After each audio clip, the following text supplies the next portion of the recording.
Boa tarde, meus amigos. Na realidade, já boa noite, não é? Boa noite. Está chegando o nosso horário, Boa noite, Rose. 18h10. Hoje, dia 10 de setembro de 2021.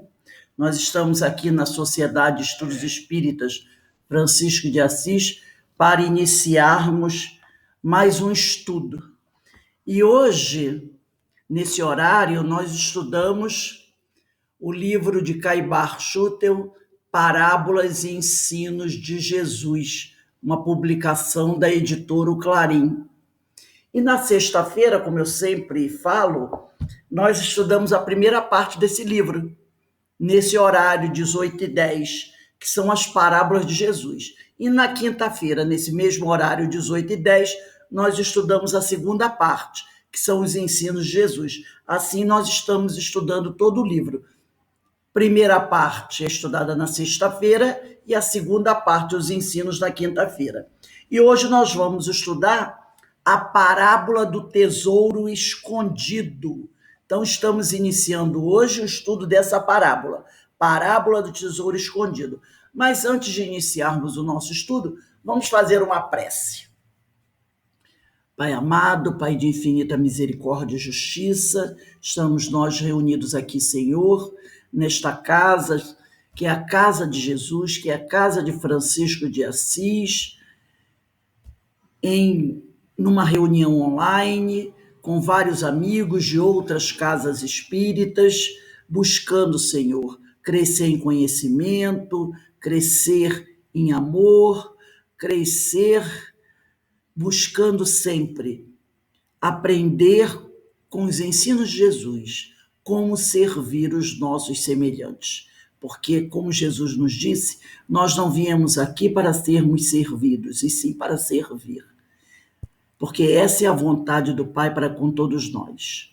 E nesse horário, no horário das nossas preces, nós nunca esquecemos de pedir, Senhor, por todos aqueles nossos irmãos encarnados e desencarnados que estejam em sofrimento, não importa onde eles estejam, mas sempre pedimos por ele, que os amigos espirituais, guiados pela mente do nosso mestre querido, possam visitar esses irmãos em sofrimento, levando-lhes as boas energias, o consolo, o esclarecimento, o amparo, para que eles possam se recuperar. E também te pedimos, Pai, a tua misericórdia para os nossos irmãos desencarnados, onde quer que estejam, seus familiares, para que assim todos recebam o teu amparo, o teu amor, Senhor. E sabendo que o Senhor nunca desampara nenhum de seus filhos, nós pedimos também para cada um de nós a sua misericórdia, Pai amado, para os nossos lares, nossos parentes, nossos amigos. E assim envolvidos pelas vibrações amorosas que vêm do alto para todos nós, te pedimos, Pai, que nos dê ombros fortes para que possamos prosseguir a nossa caminhada sempre em busca do nosso progresso, da nossa evolução. E também, Senhor, te pedimos nesse momento autorização para iniciarmos os nossos estudos da noite de hoje, rogando a espiritualidade amiga que conosco se encontre, nos fortalecendo, nos inspirando os bons pensamentos. Graças a Deus. Bem, meus irmãos, como eu falei, hoje nós vamos iniciar o estudo da parábola do tesouro escondido. Então, nós vamos começar aqui lendo a parábola. Então está lá. O reino dos céus é semelhante a um tesouro que, oculto no campo, foi achado e escondido por um homem, o qual, movido pelo gozo, foi vender tudo o que possuía e comprou aquele campo. Mateus capítulo 13, versículo 44. Então a gente está percebendo que essas parábolas, a parábola do fermento, a parábola do grão de mostarda, a parábola do tesouro escondido, a parábola da cisânia, são parábolas, né, que falam do reino dos céus. Então, olha, eu contei aqui, olha, parábola do joio, parábola do grão de mostarda, parábola do fermento, parábola da cisânia, são todas parábolas que falam do reino dos céus. Por que será que Jesus faz tanta questão de colocar essas histórias, essas parábolas tratando do reino dos céus? É porque o tema é muito importante. É igual quando a gente pega, às vezes, o evangelho, a gente abre o evangelho, e aí a gente diz assim, ah, meu Deus do céu, toda vez que eu abro o evangelho, cai sempre no mesmo tema. A gente não diz isso às vezes? Que coisa! Aí a gente diz assim, eu acho que o meu evangelho está viciado. A gente fala essas coisas assim, esses absurdos. Não, não é o nosso evangelho que está viciado. Somos nós que precisamos ler aquele tema que se repete ali várias vezes. E é sempre assim. Às vezes a pessoa diz, eu vou abrir o meu evangelho ao acaso. Aí cai um tema. Aí a pessoa diz, eu não gostei desse tema. Eu vou abrir novamente, porque a gente diz, não gostei desse tema. Abre novamente, cai um tema muito semelhante àquele outro. Por quê? Porque não existe ao acaso. A espiritualidade sempre vai nos direcionar para aquele assunto aonde nós somos mais carentes. Então, se Jesus falou, não escreveu não, se ele ensinou várias parábolas, pelo menos umas 4 que eu falei aqui, sobre o reino dos céus, é porque nós temos carência de entender o que é esse reino dos céus e como conquistá-lo ou desenvolvê-lo em nós. Então, Jesus escreveu sobre esse tema várias vezes. Então, a gente tem que parar com aquela história de que o meu evangelho está viciado. Não é. Porque às vezes a gente abre o tema, cai no evangelho no lar, daquela mesma semana, às vezes cai 3 vezes.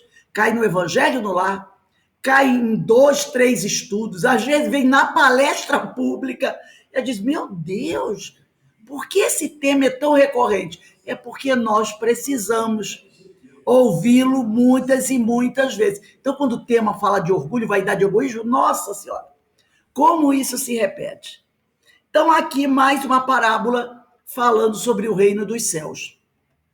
Então, vou repeti-la. O reino dos céus é semelhante a um tesouro que, oculto no campo, foi achado escondido por um homem, o qual, movido pelo gozo, foi vender tudo que possuía e comprou aquele campo. Mateus capítulo 13, versículo 44.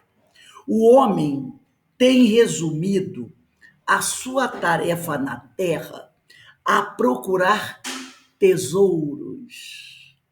E achar tesouros, a esconder tesouros, a vender o que possui para comprar campos que tenham tesouros. Assim tem acontecido, assim está acontecendo. Quer ver um exemplo? Quando você passa durante a semana em frente às lotéricas e tem aquela placa assim, acumulou 40 milhões, 80 milhões, 100 milhões, fica uma fila, não fica? Aquela fila imensa. O que é isso? Somos nós procurando tesouros. Porque uma pessoa que acerte uma mega-sena de 40, 50, 20 milhões, não é um tesouro? Não é como se ela estivesse encontrando um tesouro? E a gente sabe que encontrar tesouro é 1 a cada 5 bilhões. É quase a mesma proporção de você acertar os 6 números da Mega Sena. A proporção é por aí. 1 a não sei quantos bilhões. Então, nós continuamos com isso. Só que a gente busca de outras bandeiras. Rifa, quer dizer, rifa não dá milhões. Mega Sena, né? Sena, essas coisas assim é que dão aqueles milhões que a gente nem sabe se a gente ganhar, se aquilo vai ser uma pedra de tropeço na nossa vida. Porque talvez seja, não é? Será que estamos preparados para encontrar um grande tesouro? Para saber administrar um grande tesouro? Não é uma coisa fácil. As histórias que a gente vê por aí de pessoas que recebem grandes fortunas de herança sem estarem preparadas para administrá-las, são às vezes histórias muito tristes. São histórias não muito agradáveis, porque encontrar um tesouro ou receber uma grande herança ou acertar na Mega Sena não quer dizer que seja sinônimo de felicidade. Se a pessoa não souber lidar com aquilo, ela pode destruir a vida dela e até destruir a vida da sua família. Então não é uma coisa fácil. Mas, como Caibar diz aqui, o homem tem resumido a sua tarefa na terra a procurar tesouros e achar tesouros, a esconder tesouros, quando ele é muito egoísta, né? Não vou dividir com ninguém.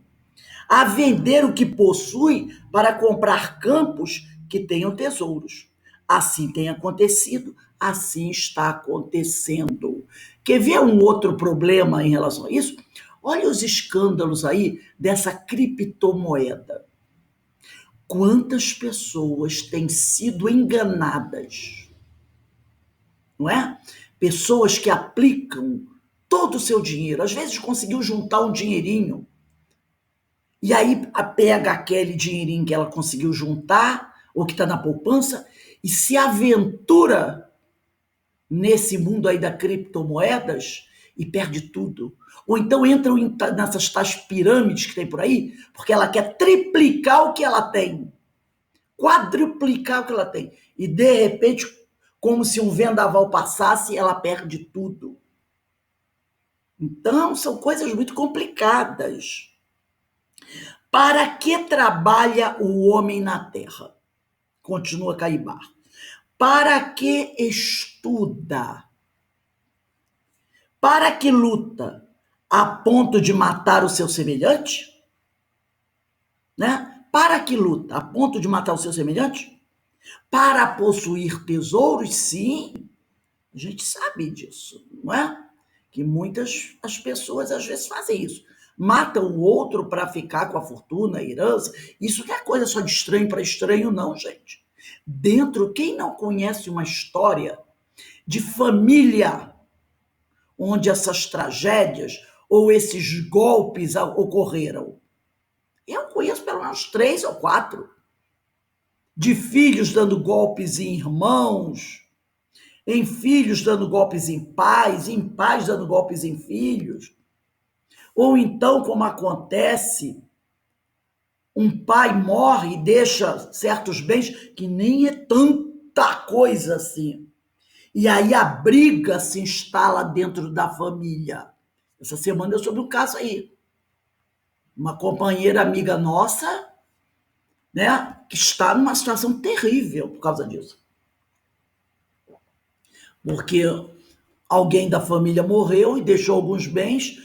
Meu Deus do céu. A desconfiança agora reinou dentro da família.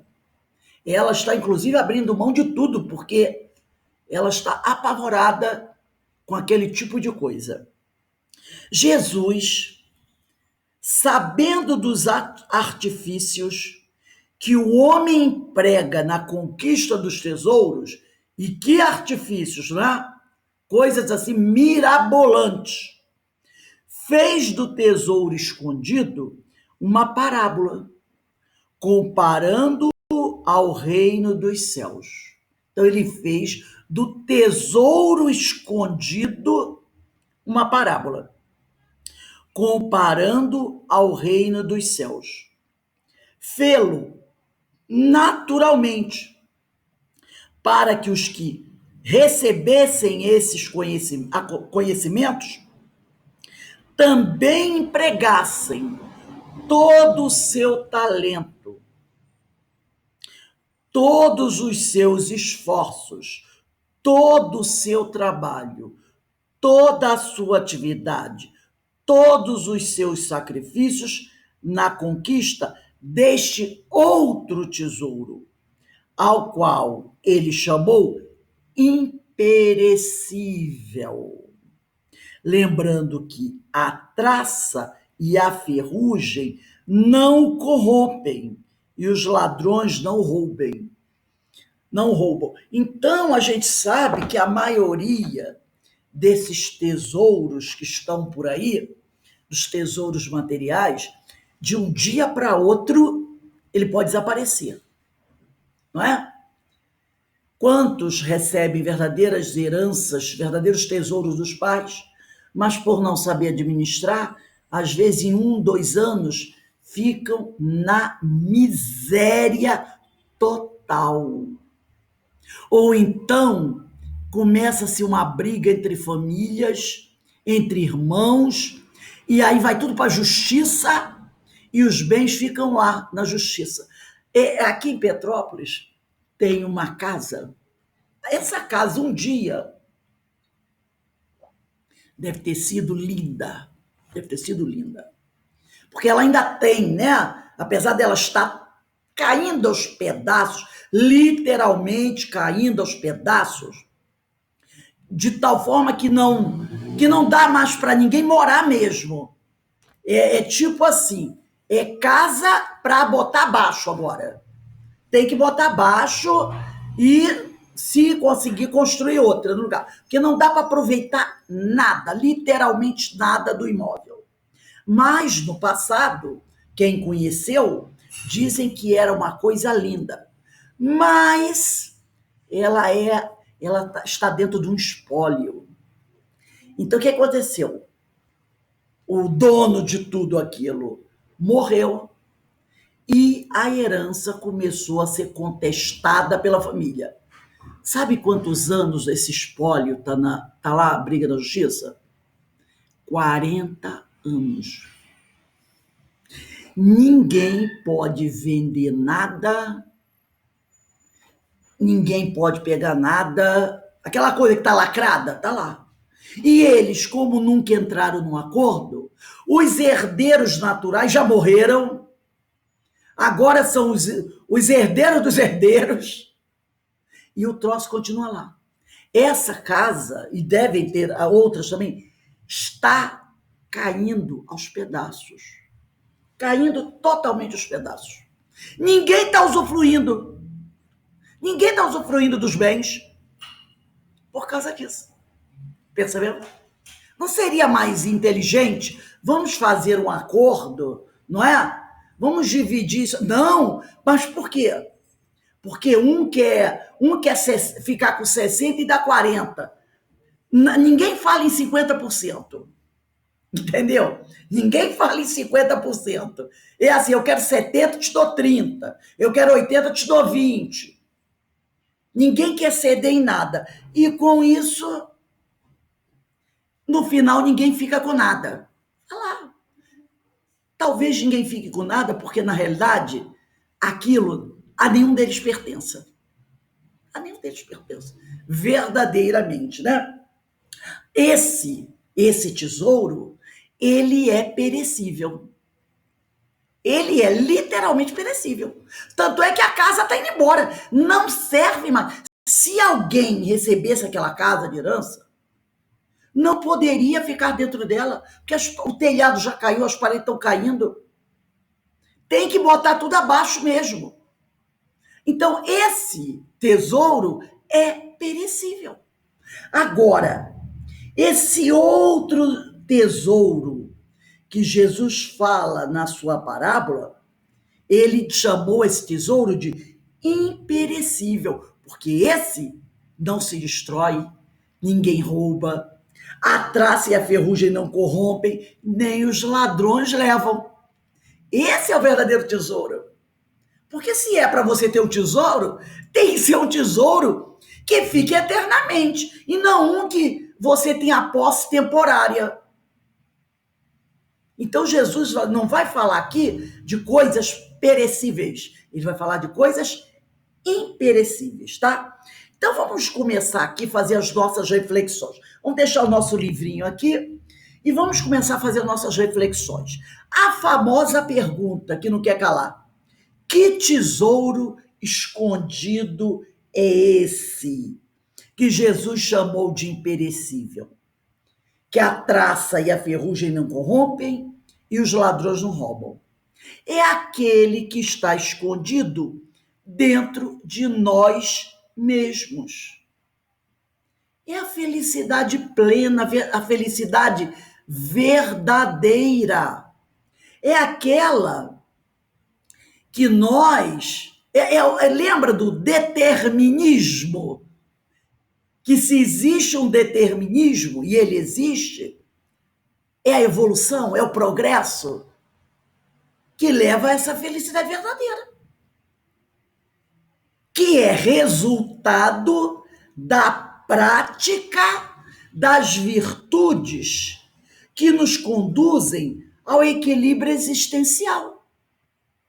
Então, essa felicidade plena, verdadeira, que nós estamos estudando lá no Livro dos Espíritos, que todos nós vivenciaremos um dia, porque depois que nós caminharmos através da escala evolutiva, atendendo à missão do Senhor, que qual é a nossa missão?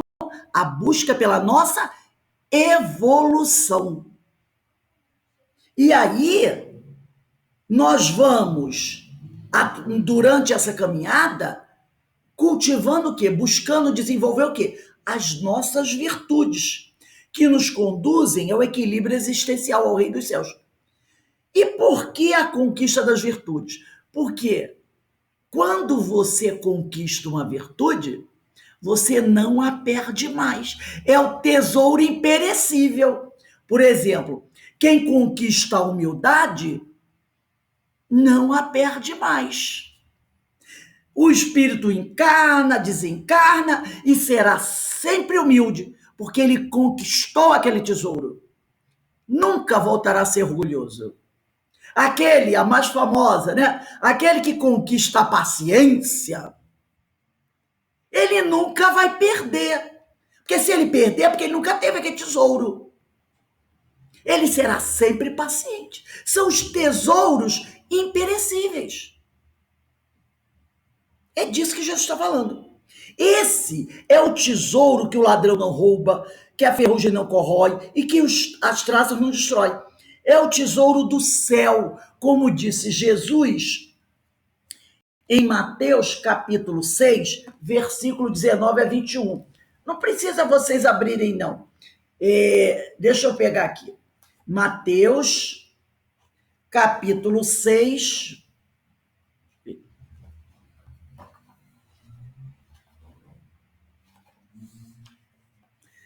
Mateus capítulo 6, versículo 19 a 21. Tá assim, ó.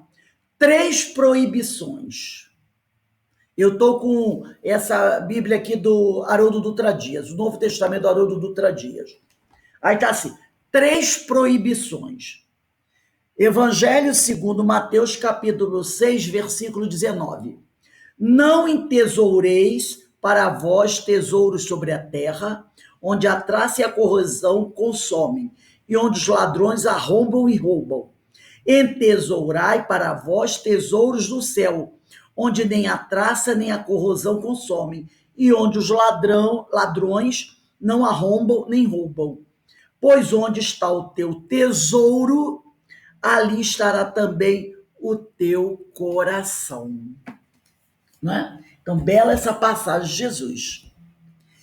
Pelo gozo dele, porque ele diz aqui na parábola, escondido por um homem, o qual, movido pelo gozo, foi vender tudo que possuía e comprou aquele campo.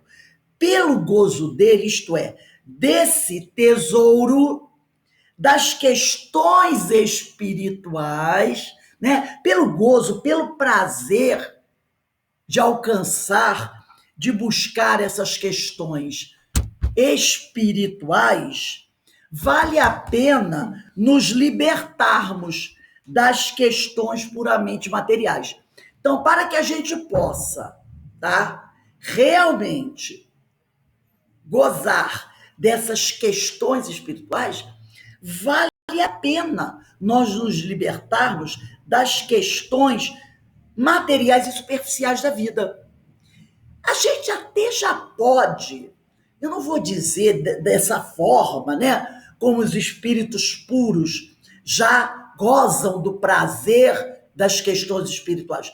Mas se nós começarmos a observar certas coisas que nós fazíamos e que hoje não fazemos mais e trocamos por outras que nós achamos melhores, você não percebe que já teve um ganho muito grande em relação a certas coisas? E olha que nós ainda não somos, né? Emmanuel, ainda não somos doutor Bezerra, mas às vezes eu fico me lembrando de coisas que há 40 anos atrás, que há 30 anos atrás, me davam muito prazer. Me davam muito prazer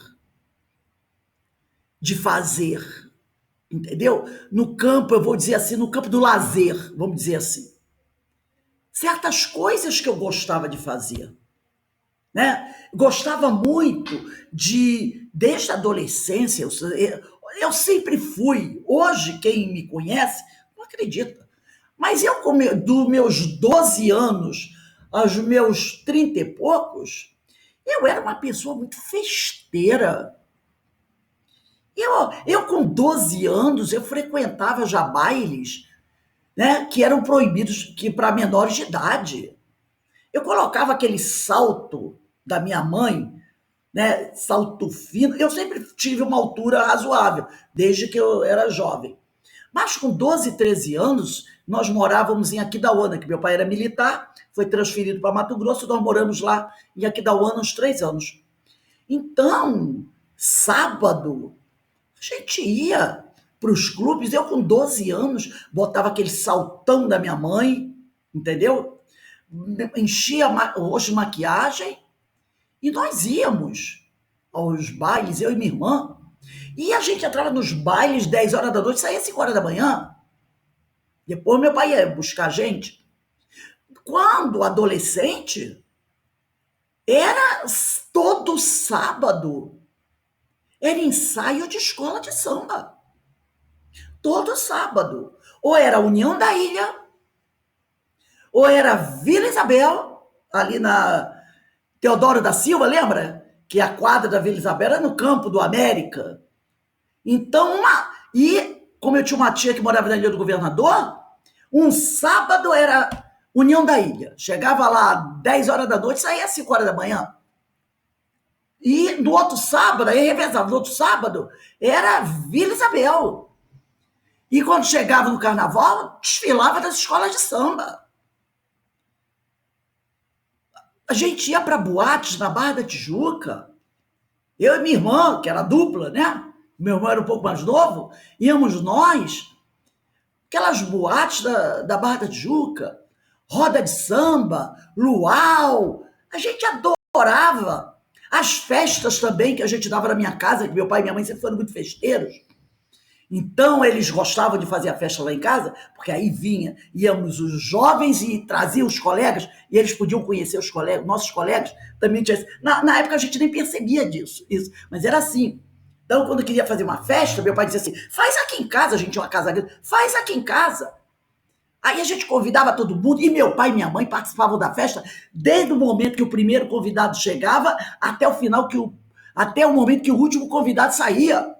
Minha mãe ficava na cozinha fazendo comida e meu pai ficava na festa, servindo bebida pro pessoal, dançando com todo mundo, mas observando.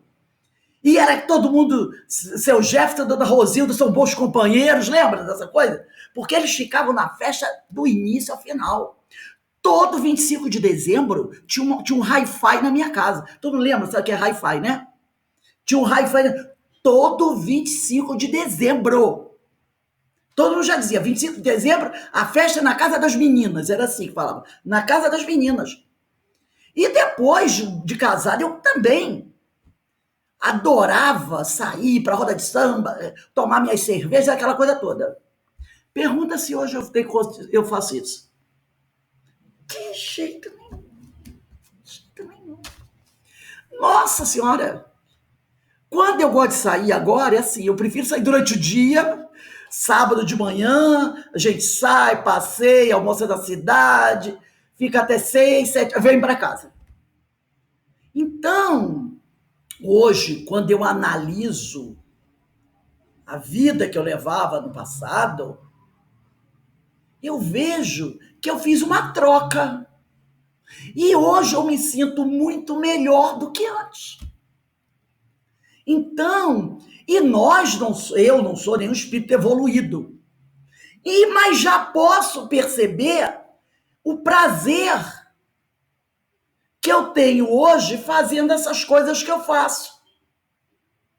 Ontem fiquei desde manhã até 6, 7, 8 horas da noite preparando aula das parábolas, nosso lar. Hoje fiquei de manhã até, aí fiz um estudo, agora à tarde terminando as epístolas. É o meu prazer, nossa, é como.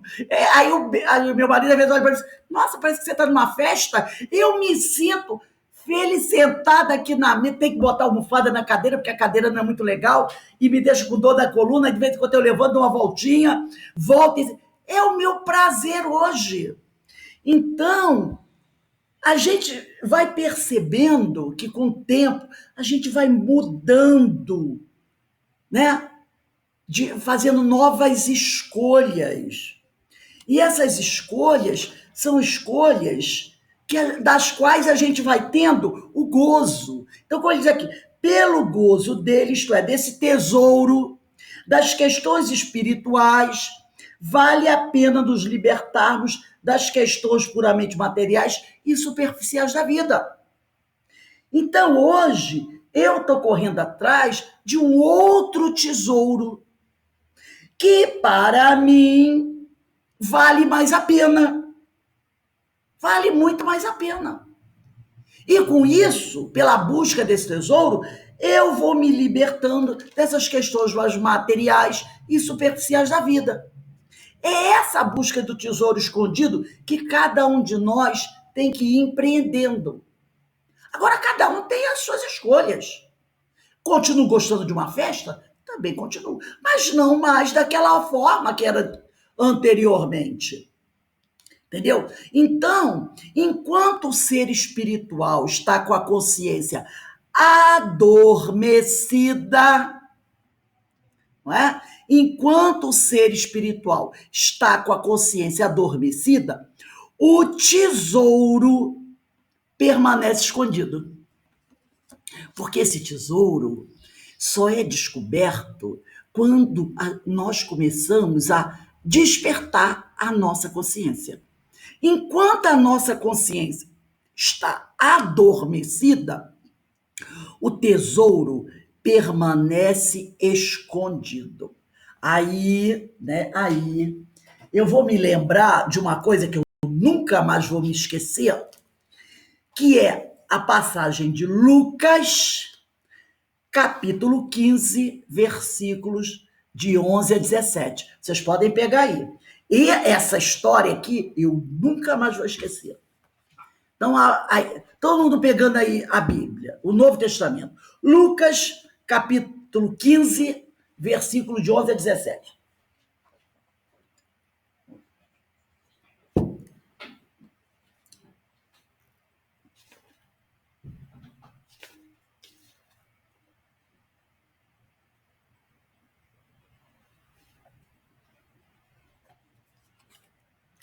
Lucas 15, 11 a 17.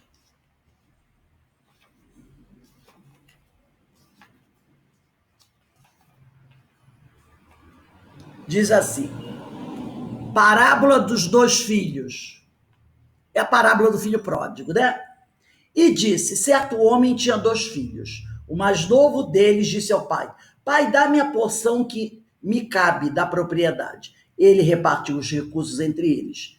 Não muitos dias depois, reunindo-se todas as coisas, o filho mais novo ausentou-se do seu país para uma região distante e lá dissipou a sua propriedade, vivendo dissolutamente. Depois dele gastar todas as coisas, houve naquela região uma fome severa. E ele começou a passar necessidade.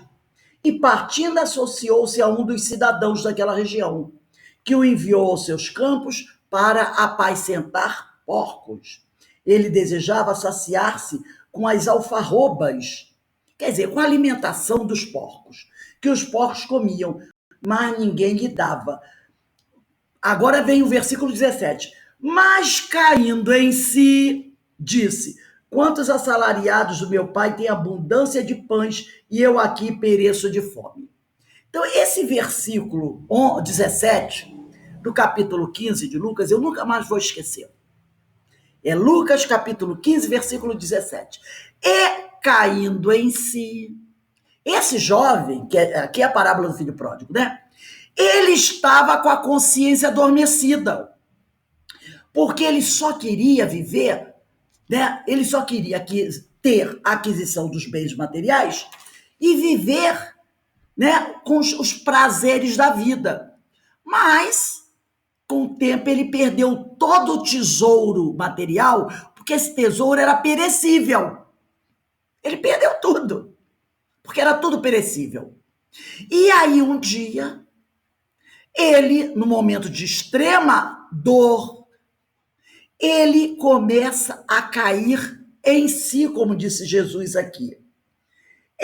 Mas, caindo em si, a consciência dele, que era adormecida, começou a despertar. E começando a despertar, ele começa a ver a verdade. E ele percebe que ele antes tinha tudo. Ele tinha tudo. E, de repente, ele estava ali naquela situação difícil, tá? Não, é só um minutinho, gente, que eu vou pegar minha outra Bíblia. Ele estava numa situação difícil, muito difícil, sem nada, passando muita fome, passando uma necessidade terrível, sem... Na realidade, havia uma necessidade dele viver aquilo? Claro que não. Ele tinha tudo. Mas, como a consciência estava adormecida, ele não via a verdade. Só quando ele começa a cair em si é que ele começa a ver as coisas. Ele começa a despertar. Então, eu nunca mais na minha vida vou esquecer esse versículo. Esse ensinamento de Jesus. Isso serve para tudo, gente. E caindo em si, a sua consciência desperta. Então, poderíamos dizer, somente após o seu despertar, somente depois dele cair em si, irá encontrar esse tesouro perdido e trabalhar em função de possuí-lo. Porque para que a gente possa possuir esse tesouro, a gente tem que trabalhar. Na verdade, para que a gente possa possuir alguma coisa na nossa existência, a gente tem que trabalhar. A gente tem que, né, nos esforçarmos. Nada vem de graça. Tudo vem, tudo chega até nós através do esforço. Tudo que vale a pena. Porque tudo aquilo que vem de graça, a gente tem que, chegou muito fácil, ergue as antenas. Né? Ergue as antenas. Então, Somente após o seu despertar, nós iremos encontrar esse tesouro. E aí vamos trabalhar em função de possuí-lo em nível do ser e não mais do ter. Agora nós queremos possuí-lo em nível do ser e não do ter.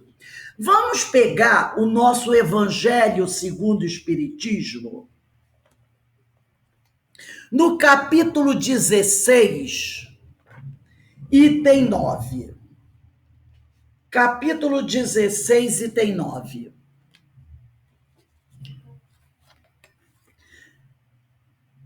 Não se pode servir a Deus e a Mamon.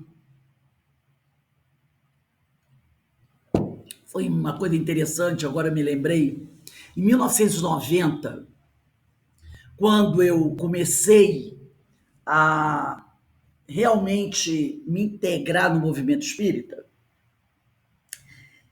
eu já tinha ido na minha adolescência em uma ou outra casa espírita, mas nenhuma tinha minha. Ainda não era hora.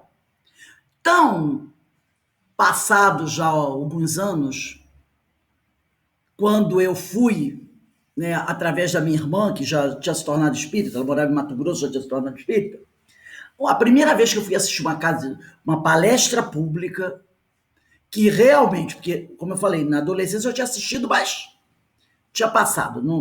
Dessa vez, já com meus 30 e poucos anos, 30, 40 anos, eu fui assistir a primeira palestra pública, o tema era esse aqui. Não se pode servir a Deus e a Mamon. E naquele mês, eu assisti 3 palestras naquela casa. Fui até o Centro Espírita de Jacarepaguá, ali no Pichincha. As 3 vezes que eu fui lá assistir a palestra, qual era o tema? Era esse. Não se pode servir a Deus e a Mamon. Aí eu não conhecia nada de doutrina, assim, né? Já tinha lido alguma coisa, mas... Aí eu assisti a primeira vez, gostei e achei maravilhosa.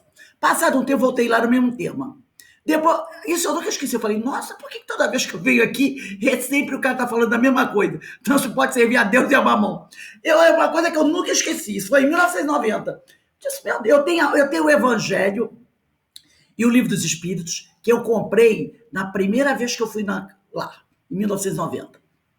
É o meu Livro dos Espíritos e o meu Evangelho que eu uso toda vez que eu vou fazer uma palestra em algum lugar. Eu sempre levo esse Evangelho e o Livro dos Espíritos. 1990, imagina só, e já estão aí com uns 31 anos. Aqueles 2 livrinhos velhos são os quando eu vou fazer palestra fora. Quando eu estou estudando aqui, não. Eu uso esse. Mas quando eu vou fazer palestra, eu levo aqueles. Eu comprei lá no Jacarepaguá. Na realidade, comprei não. Minha irmã me deu de presente. Primeiro ela me deu o Livro dos Espíritos. Depois ela olhou assim, você quer o Evangelho também? Eu falei, livro? Eu sempre gostei de pode me dar livro. Levei para casa achando que era para ler, li os 2 assim, ó, sabe? De supetão. Aí eu disse assim, isso aqui é interessante, é isso aqui que eu quero. Entendeu? Até hoje eu tenho eles. Então ele diz aqui, essa mensagem do item 9, Instruções dos Espíritos, a verdadeira propriedade, é de Pascal. E ele diz assim, ó, o homem só possui em plena propriedade aquilo que lhe é dado levar deste mundo. Do que encontra ao chegar e deixa ao partir, goza ele enquanto aqui permanece. Então, daquilo que ele encontra quando aqui chega e deixa quando ele parte, ele só pode aproveitar enquanto está aqui encarnado. Forçado, porém, que é abandonar tudo isso, não tem das suas riquezas a posse real. Então, nós não temos das nossas riquezas materiais a posse real. Tanto não temos que nós não podemos levá-la, mas simplesmente o usufruto. Que é então o que ele possui? Nada do que é de uso do corpo, tudo que é de uso da alma. A inteligência, os conhecimentos, as qualidades morais. Isso o que ele traz e leva consigo. Então eu sou possuidora daquilo que eu trouxe quando eu encarnei. Aquilo que eu trouxe quando encarnei é aquilo que eu vou levar. É a única coisa que eu sou possuidora. O que ninguém, isso que ele traz e leva consigo, o que ninguém lhe pode arrebatar. O que lhe será de muito mais utilidade no outro mundo do que neste. Depende dele ser mais rico ao partir do que ao chegar, visto como do que tiver adquirido em bem, resultará sua posição futura, das virtudes que ele houver adquirido, enquanto aqui esteve, vai depender a sua condição futura. Quando alguém vai a um país distante, constitui a sua bagagem de objetos utilizáveis desse país. Não se preocupa com os que ali lhe seriam inúteis. Procedei do mesmo modo com relação à vida futura. Aprovisionai-vos, quer dizer, acumule de tudo que de lá vos possais servir. Pula aí umas 4 linhas. Aí diz assim: o mesmo sucede ao homem, a sua chegada no mundo dos espíritos. Depende dos seus haveres, suas posses espirituais, suas virtudes. Esses, depende dos seus haveres, quer dizer, suas virtudes, o lugar para onde vá. Não será, todavia, com seu ouro que ele o pagará. Ninguém lhe perguntará quanto tinha na terra, que posição ocupavas, eras príncipe ou operário. Perguntar-lhe-ão, que trazes contigo? Não se lhe avaliarão os bens nem os títulos, mas a soma das virtudes que possua. Ora, sob esse aspecto, pode o operário ser mais rico do que o príncipe. Parábola do Zaqueu, Zaqueu não, do mendigo, né, e do homem rico. Qual era o nome de Lázaro? Parábola de Lázaro e do rico, né? Em vão, alegará que antes de partir da terra pagou a peso de ouro a sua entrada no outro mundo. Responder-lhe-ão, os lugares aqui não se compram, conquistam-se por meio da prática do bem. Com a moeda terrestre, has podido comprar campos, casas, palácios. Aqui tudo se paga com as qualidades da alma, com as virtudes. És rico dessas qualidades? Sê bem-vindo. Se você é rico, sê bem-vindo. Quer dizer, se você tem muitas virtudes. E vai para um dos lugares da primeira categoria, onde te esperam todas as venturas. És pobre delas? Tem poucas virtudes? Vai para um dos da última, onde serás tratado de acordo com os teus haveres, com as tuas posses espirituais. Pascal Genebra. Então, essa mensagem aqui do Evangelho não deixa dúvida. Então, o Evangelho aqui, que nós lemos, que está no capítulo 16, item 9, nos instrui porque devemos priorizar a conquista dos valores espirituais, as virtudes em nossas vidas. Está muito claro nesse item 9 o porquê eu devo priorizar a conquista das virtudes e deixar de lado, nesse frenesi, a conquista das coisas materiais. Porque ele diz aqui, a sua posição no plano espiritual e na vida futura vai depender do número, da quantidade de virtudes que você possuir. Então, esse item 9, ele nos instrui sobre isso. Porque se alguém disser assim, me explica por que eu devo priorizar a conquista dos valores espirituais em detrimento das coisas materiais. Aí você diz assim, lê o item 9 do capítulo 16 do Evangelho segundo o Espiritismo. Não explica não, se você explicar, você pode omitir alguma coisa. Diz assim, vai lá e lê todo o item 9. Que inclusive quem está falando aqui é Pascal. Porque você não vai ter dúvida nenhuma. Entendeu? Então vai lá e lê esse item. Esse item ensina por que nós devemos correr atrás das virtudes. No entanto, agora vem uma observação muito séria. No entanto, a posse de bens materiais não é incompatível com a conquista dos valores morais, tá? Nós não estamos dizendo aqui que temos que dar tudo e viver agora com pires na mão, catando moedinha. Porque tem pessoas que levam as coisas ao pé da letra. Então a gente tem que tomar cuidado com isso, né? Não, essa mensagem do capítulo 16, item 9 do Evangelho segundo o Espírito, não está dizendo isso. Tanto é que Jesus tinha amigos ricos. Lázaro, Marta e Maria eram uma família de posses. E eram grandes amigos de Jesus. Então a gente tem que tomar cuidado com isso, para não fazer uma interpretação equivocada, tá? Porque vamos falar do dinheiro. Ele é muito importante quando bem utilizado. Por exemplo, essa pesquisa aí da vacina poderia ser feita sem dinheiro? Claro que não. Os cientistas nos laboratórios precisam de dinheiro para comprar aparelhos, para se dedicar àquelas pesquisas, as universidades, não é? Então, o dinheiro... Por exemplo, você vê... Outro dia eu estava vendo um programa, esses programas de agricultores, né? Semeando grãos, fazendo a colheita, e eu estava olhando o maquinário, os tratores utilizados para fazer a colheita de extensões e extensões de terra.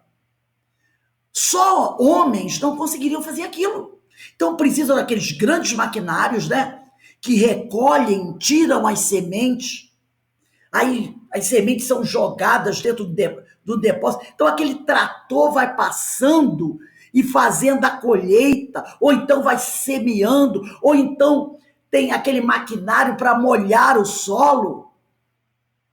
Os laboratórios para desenvolverem melhor as sementes, para fazer pesquisas para evitar que a peste dê na agricultura. Tudo isso é dinheiro, gente.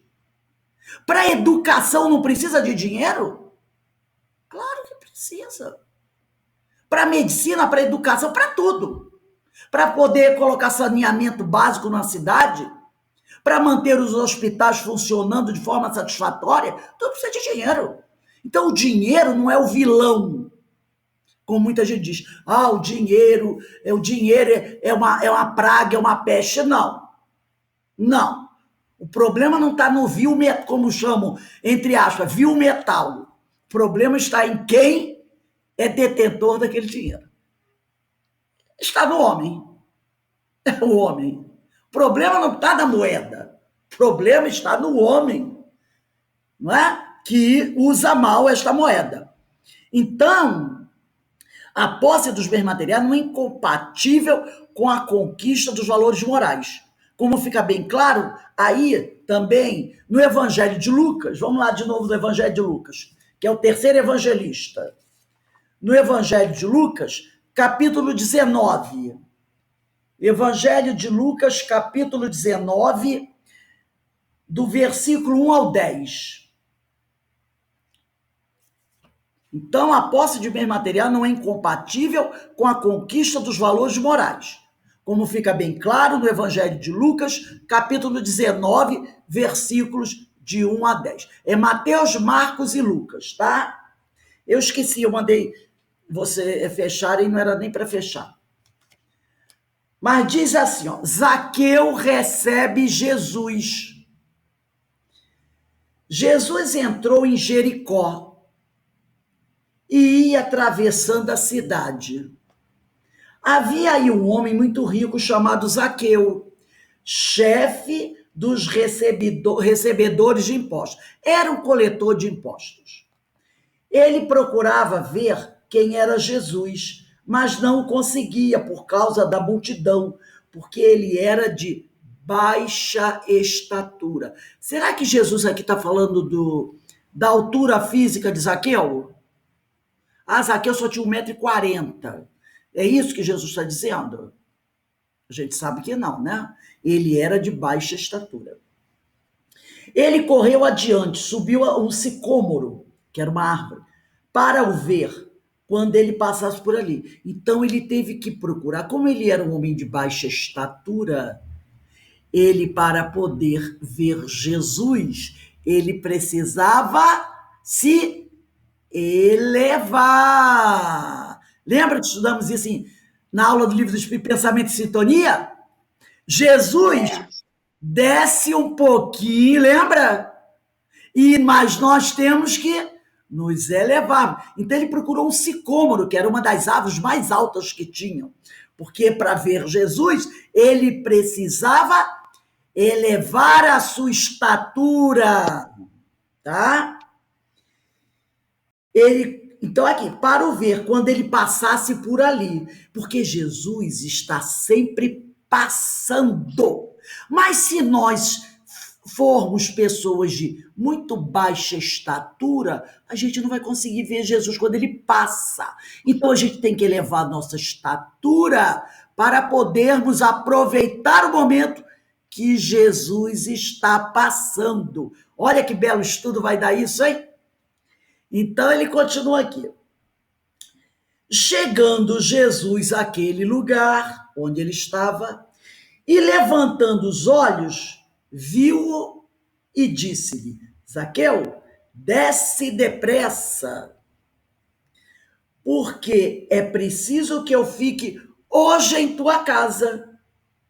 Ele desceu a toda a pressa e recebeu-o alegremente. Vendo isto, todos murmuravam e diziam: ele vai hospedar-se em casa de um pecador? Que Jesus está sempre arrumando problema para os discípulos dele, não é? Vai lá se hospedar na casa daquele. Lembra daquela gente? Coletor de impostos, meu Deus, né? Zaqueu, entretanto, de pé diante do Senhor, disse-lhe: de pé. Zaqueu ficou de pé e disse-lhe: Senhor, vou dar a metade dos meus bens aos pobres. Ele não disse: vou dar tudo, vou ficar pelado. Não. Vou dar a metade dos meus bens aos pobres.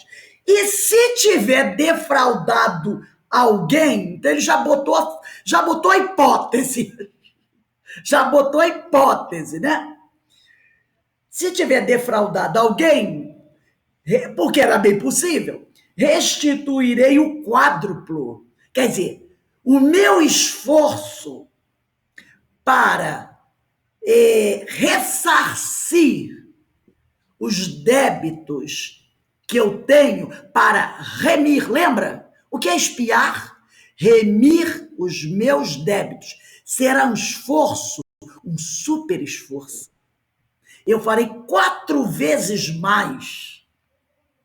Entendeu?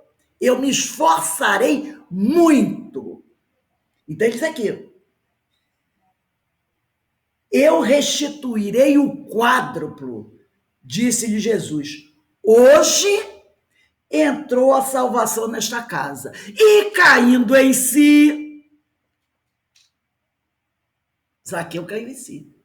Hoje entrou a salvação nesta casa. Que casa é essa? 4 paredes e um telhado? Claro que não. Não. Hoje, Coração. não é? Hoje entrou a salvação nesta casa. Qual é o templo do Espírito? Porquanto também este é filho de Abraão. Ai, aí eu lembro aquela história que nós estudamos, da história do povo hebreu. Lembra? Que eles só consideravam filhos de Abraão quem tinha vindo da linhagem de Abraão. E Paulo vai mostrar que Jesus inclui como filho de Abraão todos aqueles que passarem a abraçar os seus ensinamentos, não importa a sua nacionalidade. Entendeu? Mas para o judeu, que era muito preconceituoso, filho de Abraão, eles só consideravam aquele que era nascido de um ventre judeu. Mas Jesus não disse isso, não. Jesus disse assim, ó: hoje entrou a salvação nesta casa, porquanto também este é filho de Abraão, porque ele compreendeu qual era o ensino de Jesus, o que Jesus queria. Aí ele diz: pois o Filho do Homem veio procurar e salvar o que estava perdido. Veio procurar e salvar o que estava perdido. Aí, ó a ovelha perdida. Olha que ensinamento maravilhoso, não é? Então, também, vamos dar uma olhadinha ainda aqui no nosso Evangelho segundo o Espiritismo, capítulo 16, item 7. Capítulo 16, item 7. É o famoso, que sempre se repete. Não se pode servir a Deus e a mamão, lembra? Toda vez que eu pego isso, vem de tijolada. Não se pode servir a Deus e a mamão. Item 7, mas eu só vou querer o quinto parágrafo. Item 7, quinto parágrafo.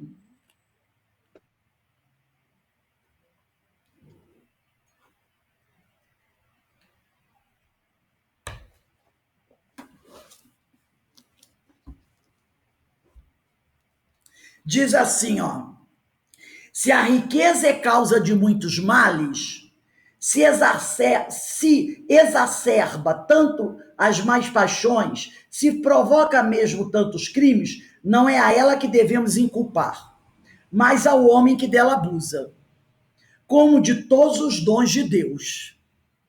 Ontem na palestra do Setembro Verde, lembra?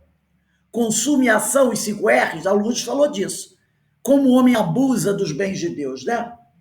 Pelo abuso, ele torna pernicioso o que lhe poderia ser de maior utilidade.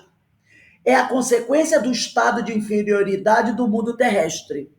Se a riqueza somente males houvesse de produzir, Deus não a teria posto no mundo, na terra. Se ela só causasse mal, como? Quer ver uma coisa? Outro dia eu estava falando assim, meu Deus do céu, eu tenho quase certeza, olha a minha ignorância, é a forma de falar, né? Que a cobra não é uma coisa boa. Porque aquele bichinho, não é possível que ele preste para alguma coisa. Que eu tenho horror agora. Aí eu vi um programa aonde os cientistas estavam tirando o veneno da cobra, porque eles descobriram no veneno da cobra um composto, um negócio lá, que tem, eu esqueci o nome que dá, um elemento no veneno da cobra que pode ser, no futuro, porque é pesquisas, se transformar num remédio para a cura do Alzheimer. Aí eu falei, Deus, aí eu, a contragosto, tive que admitir que a cobra tem a sua função na Terra. Porque se não tivesse, Deus não a teria criado, não é? Então, eu estava pensando assim, meu Deus, não é possível que esse bicho, cada um pior que o outro, cada um mais venenoso. E justamente esse veneno, esse elemento, né, eles encontraram o veneno de uma das cobras mais mortais do mundo. Não foi aquelazinha que você tomou, é daquela que mordeu, não dá tempo de tomar nada. O cara foi mordido, picado por ela, só dá um suspiro e acabou. Tipo assim, uma gota dela mata 30 homens. É tipo assim, uma gota do veneno, porque tem realmente. Tem cobras que uma gota daquele veneno dá para matar 30 homens. É uma dessas que, sabe, não tem escapatória, quem for picado por ela. Pois no veneno dela foi encontrado um elemento que os cientistas vão estudar, porque viram condições de se tornar um potente remédio para a cura do Alzheimer. Naquele ser que enganou Eva, que levou Adão e Eva para fora do paraíso, lembra?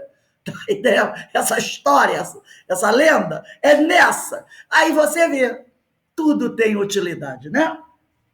Então aqui, compete ao homem fazê-la produzir o bem. Fazer a riqueza produzir o bem. Se não é um elemento direto de progresso moral, é, sem contestação, poderoso elemento de progresso intelectual. Então, se a riqueza não é um elemento direto de progresso moral, é direto, né? mas é, sem contestação, poderoso elemento de progresso intelectual. E você adquirindo o intelecto, isso vai tornar mais fácil o desenvolvimento da moral. Mas a gente faria aquela famosa pergunta: apesar desses ensinamentos tão claros, por que ainda, né? Porque o evangelho, mais claro, escancarado que isso, impossível. Mas por que ainda, é a famosa pergunta que não quer calar, vivemos nós segundo a verdadeira finalidade da vida? Então, mas apesar desses ensinamentos tão claros, por que ainda é tão difícil? A verdade, a pergunta é essa. Porque, apesar de ser tudo tão claro, tão lógico, tão óbvio, por que ainda é tão difícil para nós vivermos segundo a verdadeira finalidade da vida? O progresso espiritual. Por que a gente, apesar de saber de tudo isso, ainda é difícil para a gente buscar esse progresso espiritual? E as respostas para isso estão na codificação. Vamos pegar aí o Livro dos Espíritos, questão 785. Então a gente vai ver aqui por que ainda é difícil para nós vivermos, né, dando prioridade às questões espirituais do que às questões morais. Né? Por que a gente ainda corre atrás do tesouro material? Eu vou pedir para a nossa amiga Maria Inês desligar o microfone. Maria Inês, desliga seu microfone aí, minha amiga. Questão 785. Não estou conseguindo, já tentei, vou entrar de novo. Tudo bem, então deixa aí. 785. 785, obrigado. Parte terceira, capítulo 8 da Lei do Progresso. Pergunta que Kardec faz aos espíritos. Questão 785. Qual o maior obstáculo ao progresso? O orgulho e o egoísmo. Já vem a primeira resposta. Por que ainda é tão difícil vivermos segundo a verdadeira finalidade da vida, que é a conquista do progresso espiritual? A primeira resposta já veio aqui. O orgulho e o egoísmo. Refiro-me ao progresso moral, que é o progresso espiritual, porquanto o intelectual se efetua sempre. À primeira vista, parece mesmo que o progresso intelectual reduplica a atividade daqueles vícios. Parece, tá? Parece. Ele diz aqui, parece mesmo que o progresso intelectual reduplica a atividade daqueles vícios, orgulho e egoísmo, desenvolvendo a ambição e o gosto das riquezas, que a seu turno incitam o homem a empreender pesquisas que lhe esclarecem o espírito. Assim é que tudo se prende no mundo moral como no mundo físico, e que do próprio mal pode nascer o bem. Então, às vezes, o homem, no seu orgulho e egoísmo, ele procura desenvolver o intelecto para se tornar um homem rico, poderoso, ganhar muito dinheiro, mas aí depois, dependendo da situação, ele até usa esse dinheiro para o bem. Curta, porém, é a duração desse estado de coisas, que mudará a proporção que o homem compreender melhor, que além da que o gozo dos bens terrenos proporciona, uma felicidade existe maior, infinitamente mais duradoura, não é? Na palestra que a Rosângela fez terça-feira, ela falou do egoísmo. Agora vamos dar uma olhadinha na questão 913. 913. Olha aí, eu falei do egoísmo, olha o egoísmo aí. Por isso que eu falei, assistimos uma palestra sobre egoísmo na terça-feira. Estamos falando de egoísmo hoje. Por que será? Parte terceira, capítulo 12 da perfeição moral. O egoísmo. Dentre os vícios, qual que se pode considerar radical? Temo-lo dito muitas vezes. Eles falam aqui, ó, temo-lo dito muitas vezes. O egoísmo. Daí deriva todo o mal. Estudai todos os vícios e vereis que no fundo de todos há egoísmo. Por mais que lhes dei combate, não chegareis a extirpá-los, enquanto não atacardes o mal pela raiz. Enquanto não lhe houverdes destruído a causa. Tem que destruir a causa do egoísmo. Tendam, pois, olha só, tendam, pois, quer dizer, dirijam, pois, todos os esforços para esse efeito, que é a destruição do egoísmo. Porquanto aí é que está a verdadeira chaga da sociedade. Quem quiser desde esta vida, quem quiser desde agora ir aproximando-se da perfeição moral, deve expurgar, arrancar, eliminar do seu coração de todo sentimento de egoísmo, visto ser o egoísmo incompatível com a justiça, o amor e a caridade. O egoísmo, ele neutraliza todas as outras qualidades. Ele é um agente paralisante, né? Vamos dar uma olhada na questão 914. Aí Kardec pergunta: fundando-se o egoísmo no sentimento do interesse pessoal, bem difícil parece extirpá-lo inteiramente do coração humano. É difícil, mas não é impossível de fazer. Como diz Joana, é trabalhoso. Chegar-se a consegui-lo? Eles respondem: à medida que os homens se instruem, espíritas amai-vos, mas espíritas, instruí-vos. Lembra? Diz Kardec. À medida que os homens se instruem acerca das coisas espirituais, menos valor dão às coisas materiais. À medida que a gente está estudando, refletindo, questionando certas coisas, entrando em contato com o evangelho, né? Caindo em si, não vou esquecer nunca isso. Nós começamos, tá, a dar mais valor às coisas espirituais do que às coisas espirituais, do que às coisas materiais. Então, o que ele diz aqui? À medida que os homens se instruem, que eles vão caindo em si, eles passam a dar mais valor às coisas espirituais do que materiais. Depois, necessário é que se reformem as instituições humanas, que o entretêm e excitam. Isso depende da educação. E como diz o nosso irmão Pedro de Camargo Vinícius, o problema do homem é um problema de educação.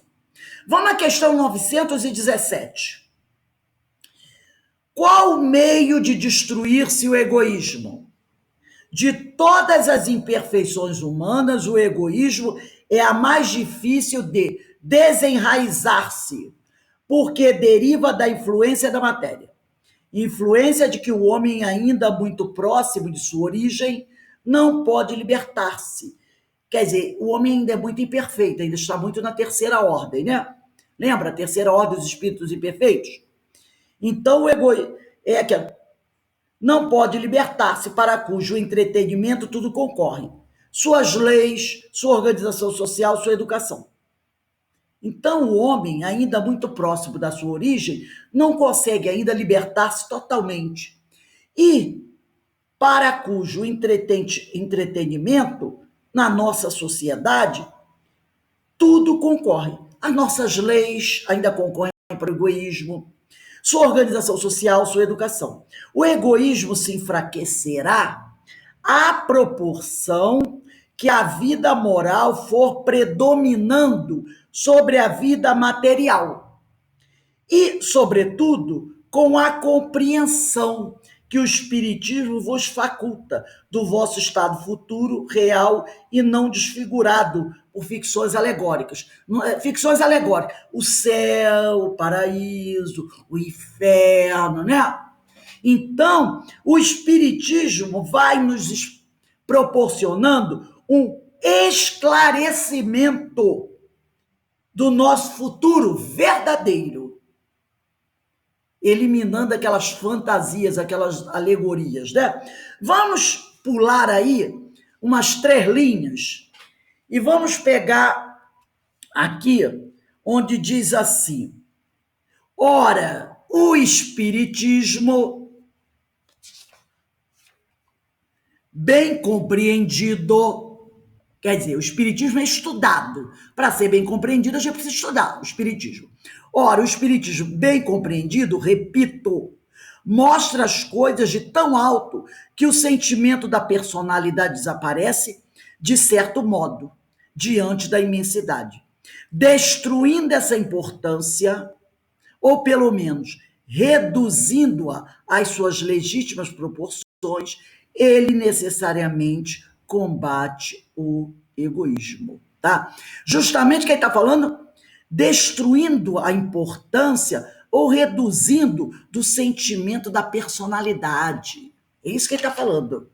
Destruindo essa importância que a gente dá à nossa personalidade, ao nosso ego, né? Primeiro eu, segundo eu, terceiro eu e quarto eu também, destruindo essa importância que a gente dá à personalidade, ou pelo menos reduzindo-a às suas legítimas proporções, porque não é que o ego seja uma coisa ruim, nós não podemos dar a ele um valor, né, estratosférico, e Joana de Ângelo nos ensina isso nas suas obras. Ele necessariamente combate o egoísmo. Agora eu vou na notinha de Kardec, tem uma nota grande, mas eu não vou lê-la toda. Eu vou assim, vamos lá na quarta linha da nota de Kardec. Essa mensagem que nós lemos é de Fenelon. Quarta linha, diz assim, entretanto, quarta linha mais ou menos. Então tá lá, o egoísmo, verme roedor, olha a expressão que ele usa, que Kardec usa, o egoísmo, verme roedor, continua a ser a chaga social. É um mal real que se alastra por todo o mundo e do qual cada homem é mais ou menos vítima. Cumpre, pois, combatê-lo como se combate uma enfermidade epidêmica. Da mesma forma que a gente está combatendo o vírus aí do Covid-19, temos que combater o egoísmo. Pulem aí umas 9 linhas. Poderá ser longa a cura. Olha o Covid. Poderá ser o egoísmo também, ó. Poderá, todo mundo já achou, né? Poderá ser longa a cura, porque numerosas são as causas do egoísmo. Então não vai ser fácil destruí-lo, porque as causas que deram origem ao egoísmo são muitas. Mas não é impossível. Contudo, ela só se obterá, quer dizer, a cura do egoísmo, se o mal for atacado em sua raiz, isto é, pela educação. Não por essa educação que tende a fazer homens instruídos, mas pela que tende a fazer homens de bem. Né? A educação, convenientemente entendida, constitui a chaga do progresso moral. Quando se conhecer a arte de manejar os caracteres, como se conhece a de manejar as inteligências, conseguir-se-á corrigi-los, do mesmo modo que se aprumam plantas novas. Agora, vamos lá para o último parágrafo dessa notinha, que na realidade não é uma notinha, é uma grande nota em informação e tamanho, né? Último parágrafo. O egoísmo é a fonte de todos os vícios, como a caridade o é de todas as virtudes. Destruir um, que é o egoísmo, e desenvolver a outra, que é a caridade, tal deve ser o alvo de todos os esforços do homem. Então, a nossa ideia é essa: destruir o egoísmo e buscar desenvolver a caridade. Então, tal deve ser o alvo de todos os esforços do homem, se quiser assegurar a sua felicidade neste mundo, tanto quanto no futuro. Se ele quiser realmente conquistar o verdadeiro tesouro. Então, só destruindo o egoísmo e desenvolvendo a caridade, nós conseguiremos assegurar a nossa felicidade neste mundo, tanto quanto no futuro. Só assim nós vamos conquistar aquele tesouro escondido que Jesus, na parábola, explicou para nós. O reino dos céus é semelhante a um tesouro que, oculto no campo, foi achado e escondido por um homem, o qual, movido pelo gozo, foi vender tudo que possuía e comprou naquele campo. Então, só assim nós vamos realmente conquistar esse tesouro escondido. Agora vamos voltar ao nosso livro do Caibar, né? Diz assim, ó. Deixa eu ver. 1, 2, 3, 4, 5, no 6º parágrafo. O reino dos céus. Todo mundo achou? O livro do Caibar? 6º parágrafo. O reino dos céus é um tesouro oculto ao mundo, porque os grandes, os nobres, os guias e os chefes de seitas religiosas não querem, olha o que ele coloca aqui, não querem fazê-lo aparecer à humanidade. Olha aqui, não querem fazê-lo aparecer à humanidade. Mas, graças à revolução, aos ensinos espíritas, aos Espíritos do Senhor, essa revolução que o conhecimento proporciona, né? Mas graças à revolução, aos ensinos espíritos, porque olha a revolução que a publicação de O Livro dos Espíritos causou no mundo em 1857. Foi uma baita revolução.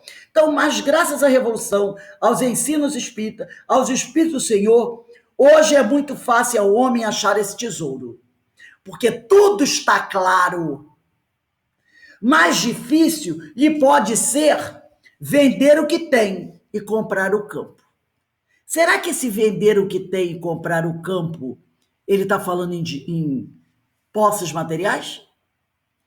Isto é, desembaraçar-se das suas velhas crenças, do egoísmo, do preconceito, do amor aos bens terrestres, para possuir os bens celestes. Então, pode ser difícil para o homem abrir mão, renunciar à vontade de servir a mamão, tá? Isso é que pode ser difícil. Renunciar à vontade de servir a mamão. Agora, se ele renunciar, ele conquista esse tesouro. Materializado como está, com a consciência adormecida, o homem prefere sempre os bens aparentes e perecíveis, aquele que a traça rói, né, e o tempo destrói, porque os considera positivos. Os bens reais e imperecíveis, ele os julga abstratos. Ah, isso é utopia, isso é fantasia, esse negócio nunca vai acontecer, espírito puro, que isso? A parábola do tesouro escondido é significativa e digna de meditação. O homem terreno morre e fica sem seus bens. O homem espiritual permanece para a vida eterna e o tesouro do céu que ele adquiriu é de sua posse permanente. As suas virtudes. Ninguém rouba, ninguém destrói. É da posse dele. É a posse eterna. Belíssima parábola, né? Belíssimo ensinamento. E é que eu não quis ir mais fundo, mas muitas outras coisas teríamos aqui. Olha, essas parábolas são incríveis, né? Jesus realmente, né? A gente tem que reconhecer. Que pedagogo maravilhoso. Ninguém melhor do que ele para trazer esses ensinamentos para a gente. Não tem. Alguém gostaria de falar alguma coisa aí?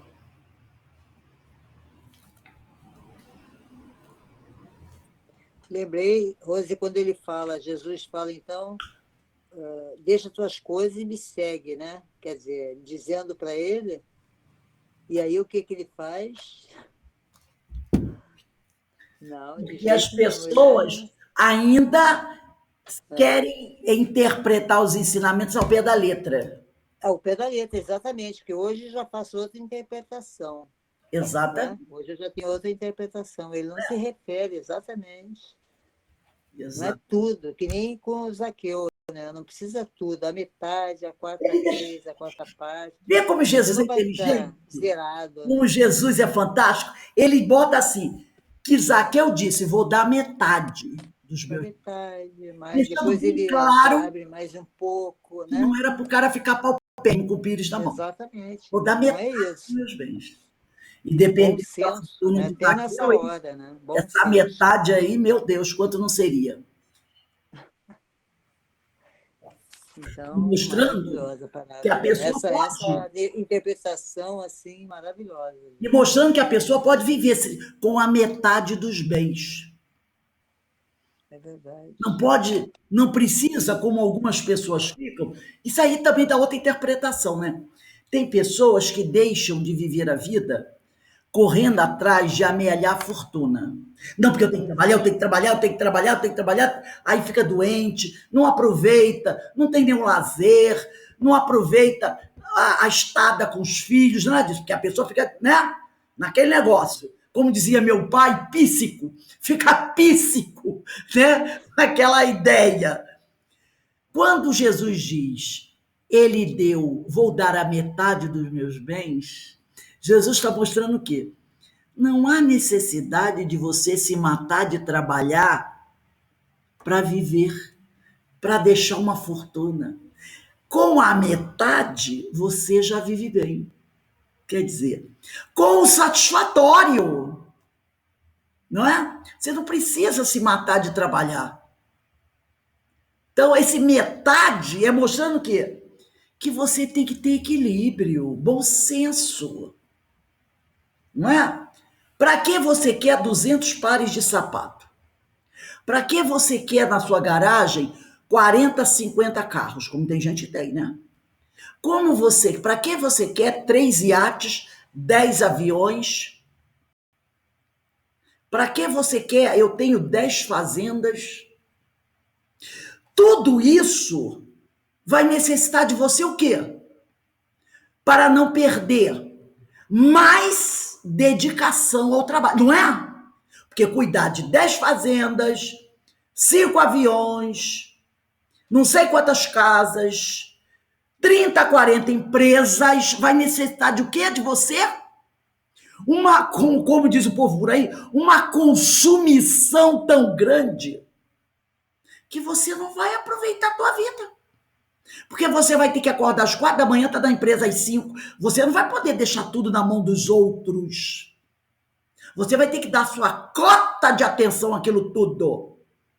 E com isso, grande parte da sua saúde, da sua vida, vai ficar ali.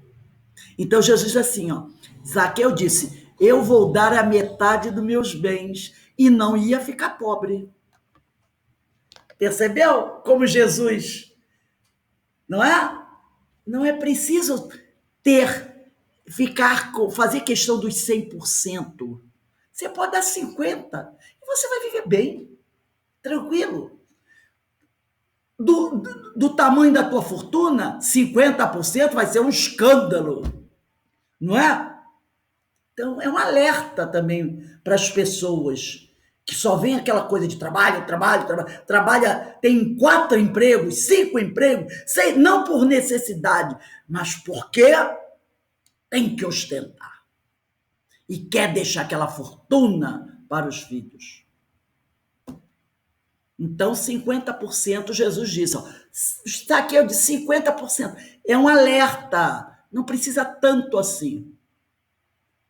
Cuida um pouquinho da sua vida espiritual. Não fica tão preso às questões materiais. Dá uma olhadinha mais naquela riqueza que você verdadeiramente pode levar. Tá? Que você verdadeiramente pode levar. Essa que é a verdadeira fortuna, que você deve se preocupar. Não quer dizer abrir mão da outra, jogar fora, queimar, não. Mas cuidado com as escolhas. Esse 50% é muito interessante. Gente, vamos dar uma paradinha de 10 minutinhos? E aí a gente retorna quando for 10 para as 8 para o nosso estudo do livro Nosso Lar, tá bom? 10 minutinhos e a gente já está de volta.